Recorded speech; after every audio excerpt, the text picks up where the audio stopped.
Hi everybody, well we're already up to Master Ensuite and this is a crucial room that really all teams need to get absolutely bang on. Now Omar and Oz took out the win this week and I thought it was such a fantastic example of how you don't need a huge amount of space to have really clever design and interesting features in the ensuite. I absolutely love their hidden pocket shower room and I thought the beautiful curves in it were absolutely gorgeous along with the bath. Also, massive points to Tom and Sarah Jane this week. Again, pretty, beautiful use of coloured tiles. Really loved it, except they are killing me without enough storage in that bathroom. No buyer is going to want it. They need to think storage. Even if they don't want it, doesn't matter. Buyers definitely do, particularly in a master ensuite.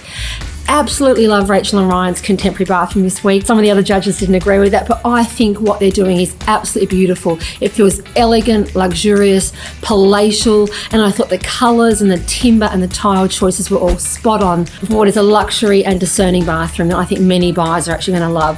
Massive shout out to also Dylan and Jenny. I thought their bathroom was divine. It felt like a day spa with that beautiful bench seat in it.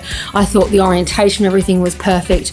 It felt spacious, luxurious, and really aiming for a very discerning buyer, and I like the way they're going with it and I hope they stay on that track.